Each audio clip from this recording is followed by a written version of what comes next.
बिस्मिल्लाहिर्रहमानिर्रहीम। हम चैप्टर 7 को स्टार्ट करते हैं, ब्रांच काउंट। अब यहाँ पे ब्रांच काउंट का जो कंसेप्ट है वो डिपार्टमेंटल अकाउंट से थोड़ा डिफरेंट है।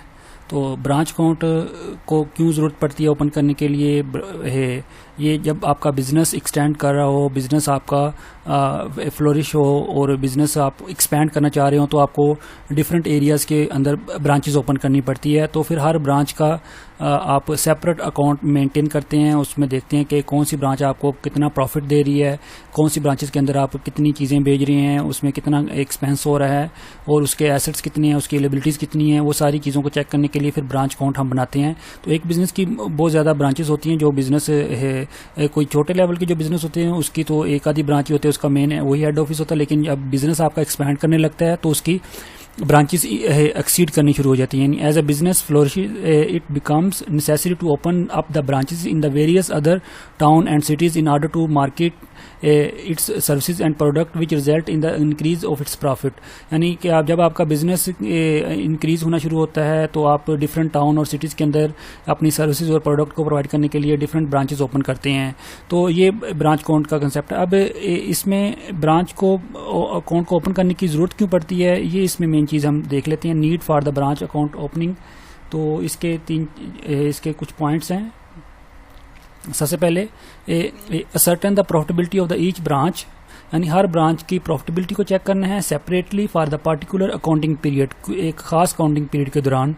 तो आपने हर एक ब्रांच का प्रॉफिट चेक करना है। जो ब्रांच ज़्यादा प्रॉफिट दे रही है तो आप उसको रखेंगे, जो कम प्रॉफिट दे रही है फिर आप या तो उसे ब्रांच को ख़त्म कर देंगे या उसके ऊपर यानी मजीद वर्किंग करके उसको प्रॉफिटेबल के अंदर करेंगे। यानी ascertain the financial position of the each branch separately at the end of the accounting period. यानी फाइनेंशियल पोजीशन में उसके एसेट्स और लायबिलिटीज चेक करनी है जब अकाउंटिंग पीरियड एंड होता है।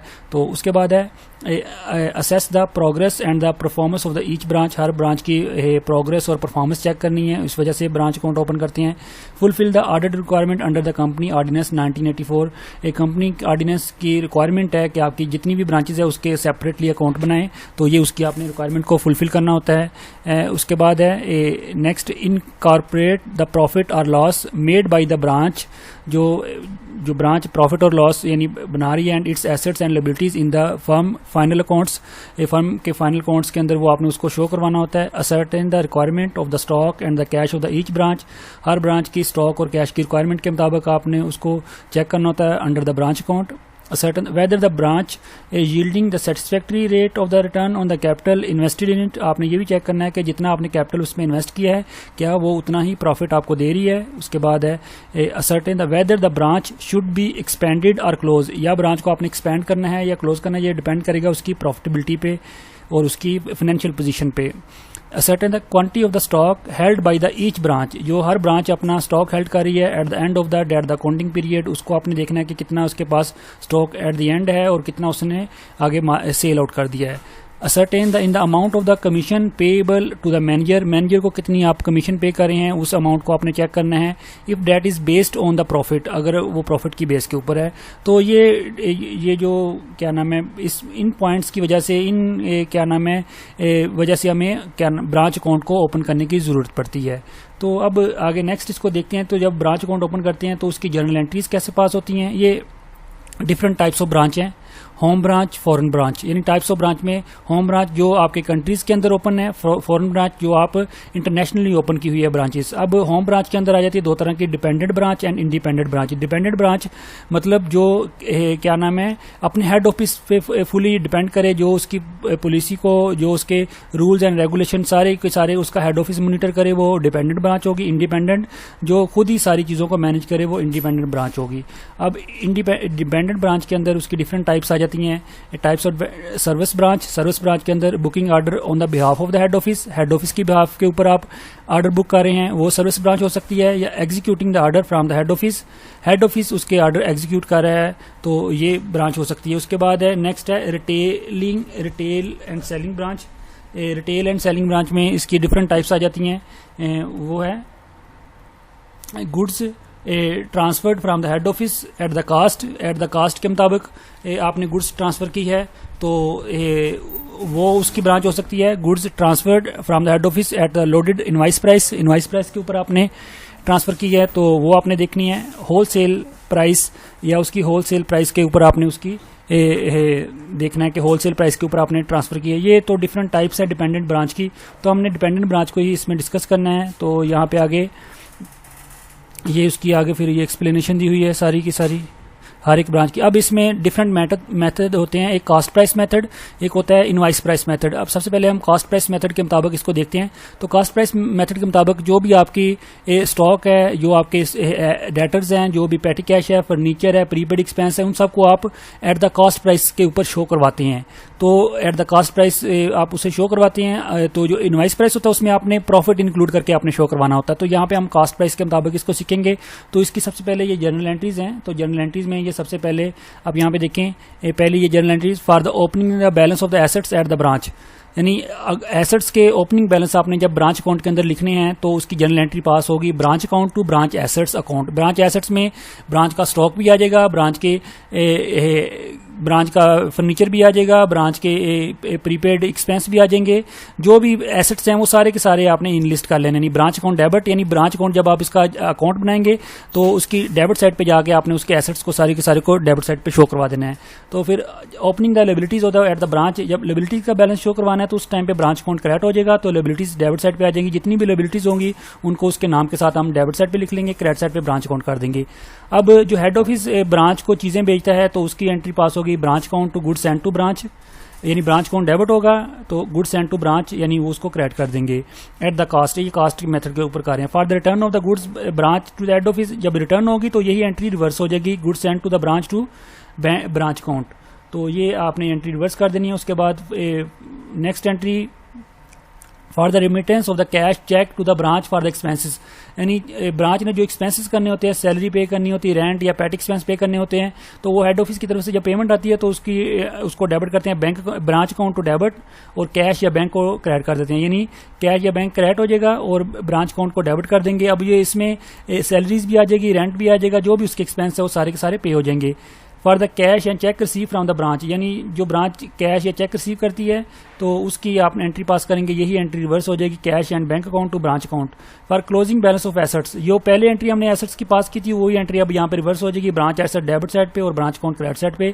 और लिबिलिटी वाली भी आपने एंट्री को रिवर्स कर देना है, ब्रांच अकाउंट डेबिट साइड पे और लिबिलिटीज अकाउंट क्रेडिट साइड पे हो जाएगी। तो ये इस तरह हमने उसके बैलेंस को क्लोज कर दिया। फिर उसके बाद है for closing the goods send to the branch, तो अब यहाँ पे क्लोजिंग गुड्स की एंट्री पास करेंगे, यानी कि closing goods mean goods send to the branch account to purchase account to trading account. तो ये आप उसकी क्लोजिंग की एंट्री पास कर रहे हैं। इसके अलावा 9th पे आ जाता है, फॉर 9th पे आपने ये पास कर दी थी for the closing goods send to branch. ठीक है, 10th पे for credit sale, normal loss, goods return from the customer, bad debts, discount allowed, ये वाली सारी एंट्री जो है वो आपने ब्रांच अकाउंट के अंदर पास नहीं करनी। ठीक है, उसके बाद नेक्स्ट है अबनॉर्मल लॉस, अगर होता है ब्रांच को तो abnormal loss account to branch account ये पास हो जाएगी। अगर जनरल प्रॉफिट एंड लॉस हो रहा है तो अगर आपको इसके अगेंस्ट इंश्योरेंस मिल जाती है तो आप इसकी पास करेंगे। तो general profit and loss account, insurance claim account to abnormal loss account, तो इसकी फिर ये आपने नेक्स्ट ट्रांजैक्शन पास कर देनी है, क्योंकि अगर आप ब्रांच ने उसकी इंश्योरेंस करवाई हुई है तो इसको ये आप उसको पास कर देंगे। उसके बाद है नेक्स्ट है कोई पिलफरेज हो जाती है, मतलब जो ब्रांच से कुछ चीज़ें चोरी हो जाती हैं, कुछ उसके इम्प्लाइज गुड्स को यानी पिलफरेज करते हैं, कोई उठा के लगे घर के इस्तेमाल के लिए, तो उसकी कोई आपने रिकॉर्ड एंट्री पास नहीं करनी। ये बेसिकली उसका नॉर्मल लॉस होता है, तो ये आम रूटीन में चल रहा होता है ब्रांचेस के अंदर, लेकिन ऐसा होना नहीं चाहिए। तो यानी 13 पे आ गया for the transferring the profit और लॉस ऑफ द ब्रांच, यानी अगर प्रॉफिट एंड लॉस उसमें branch account to general profit and loss account, तो यहाँ पे अगर प्रॉफिट हो रहा है तो ये वाली एंट्री पास करेंगे, अगर लॉस हो रहा है तो आप इसी एंट्री को रिवर्स कर देंगे, तो ये इसकी पास हो जाएगी एंट्री। तो अब ये जनरल एंट्रीज है। अब इसको जब आपने ब्रांच अकाउंट के अंदर शो करवाना है तो ये इसकी ये यहाँ पे ये ब्रांच अकाउंट बन गया है, ये उसका एक किस्म का लेजर अकाउंट है। अब ये इस लेजर अकाउंट के अंदर आपने ऊपर लिख लेना है in the books of the head office branch account, यानी जो भी ब्रांच है वो ब्रांच का आपने उसका नाम लिख लेना है। तो यहाँ पे कॉलम बन जाएगा डेट का, फिर पार्टिकुलर्स रुपीज यानी अमाउंट आ जाएगी, फिर डेट पार्टिकुलर रुपीज, ये उसकी डेबिट साइड है और ये वाली उसकी क्रेडिट साइड है। तो सबसे पहले ओपनिंग बैलेंसेस जो एसेट्स के हैं वो उसको लिख लेंगे, क्योंकि वो पहले जो हमने ट्रांजेक्शन पास की थी, यहाँ पे जाके देखें ये ट्रांजेक्शन जो सबसे पहली ट्रांजेक्शन थी उसकी ये देखें ब्रांच अकाउंट डेबिट हो रहा था, ब्रांच एसेट्स क्रिएट हो रहे हैं। तो यानी ब्रांच अकाउंट डेबिट हो रहा है, ब्रांच अकाउंट की डेबिट साइड पे जाके उसके मुतल्लिका एसेट्स वो जो भी होंगे वो सारे के सारे हम ओपनिंग बैलेंस के लिए लिख देंगे। तो ये सारी की ट्रांजैक्शन वो इस तरह हमने उसको ब्रांच अकाउंट के अंदर ट्रांसफर करना है, यानी ब्रांच बैलेंसेज ये सारे के एसेट्स के बैलेंस आ गए हैं। तो जो लायबिलिटीज के बैलेंस है उसको क्रेडिट साइड पे शो करवाते हैं ओपनिंग, अगर गिवन होंगे तो वो ये लायबिलिटीज के बैलेंस आ गए ओपनिंग। फिर उसके बाद है goods sent to the branch account, वो अमाउंट आ गई। फिर इसके अलावा जो उसने एक्सपेंस पे करने हैं बैंक अकाउंट के हिसाब से वो यहाँ पे आ गए। तो यहाँ पे लायबिलिटीज का क्लोजिंग बैलेंस आ गया।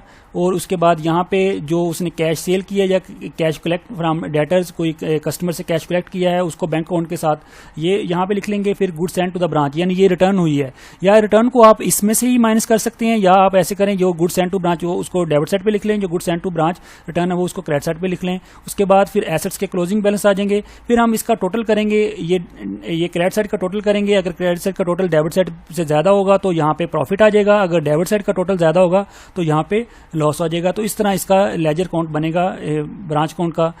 तो ये एक क्वेश्चन है, ये एग्जांपल इसको हम देख लेते हैं। at the limited had a branch office at the Sialkot. The following were the transaction took place between the head office and its branch offices for the year ending 31st December 2017. अब branch opening stock 3000, ये उसका assets का opening balance है। फिर good sent to branch आ गया, ये भी डेबिट साइड पे आ जाएगा। Cash sent to branch expense, ये एक्सपेंस के लिए कैश सेंट किया, ये भी डेबिट साइड पे आ जाएगा। Cash sent to the head office को जो कैश सेंट किया ये क्रेडिट साइड पे आएगा। ब्रांच स्टॉक, ये क्लोजिंग स्टॉक है वो क्रेडिट साइड पे आ जाएगा। ब्रांच कैश बैलेंस 31 ये उसका क्लोजिंग बैलेंस है, लेकिन इसका ओपनिंग नहीं दिया हुआ था। कैश बैलेंस का ये क्रेडिट साइड पे शो करवा देंगे, ये क्योंकि एसेट्स के बैलेंस है। एसेट्स के बैलेंस ओपनिंग डेबिट साइड पे, क्लोजिंग क्रेडिट साइड पे, और लायबिलिटीज के ओपनिंग बैलेंस क्रेडिट साइड पे और क्लोजिंग डेबिट साइड पे। लेकिन लायबिलिटीज के बैलेंस इसमें कहीं नहीं given. Good sent to branch ये भी डेबिट साइड पे आता है, और cash sent to branch expense ये भी डेबिट साइड पे आता है। कैश जो ब्रांच ने हेड ऑफिस को भेजा है वो क्रेडिट साइड पे हम शो करवाएंगे। तो अब ये देखें यहाँ पे in the books of the head office Sialkot branch account for the year ended 31 December. Balance stock का ओपनिंग बैलेंस यहाँ पे लिख लिया 3000। फिर गुड सेंट टू ब्रांच 67,000, जिस डेट को भेजा वो डेट साथ लिख रहे हैं। फिर उसके expense salary rent telephone and पेटी कैश एक्सपेंस ये 4950, ये उसके एक्सपेंस लिख लिए। फिर उसने जो बैलेंस भेजा था cash sent to the head office 79,000, ये यहाँ पे शो करवा दिया। ये फिर उसके क्लोजिंग बैलेंस आ गए एसेट्स के, तो वो हमने एसेट्स के क्लोजिंग बैलेंस यहाँ पे शो करवा दिया। स्टॉक का 8000 और कैश का 100, इन दोनों को ऐड किया 8100। अब इसका हम टोटल किया तो 87,100। अब ये वाली साइड ज्यादा है, इस वजह से यहाँ पे प्रॉफिट शो हो रहा है। अगर ये वाली साइड ज्यादा होती तो यहाँ पे कंपनी को लॉस शो होता ब्रांच अकाउंट के अंदर। तो इस तरह हमने ये ब्रांच अकाउंट को यानी बनाना है। अगर आपने उसकी जनरल एंट्रीज पास करनी है तो वो जनरल एंट्रीज पास कर लेनी है। अगर आपने उसका लेजर अकाउंट बनाना है तो इस तरह आपने लेजर अकाउंट। अगर दोनों चीजें मांगी है तो आप उसकी जनरल एंट्रीज भी पास करें और उसके साथ साथ उसका लेजर अकाउंट भी बनाएं। जी थैंक यू, अल्लाह हाफिज।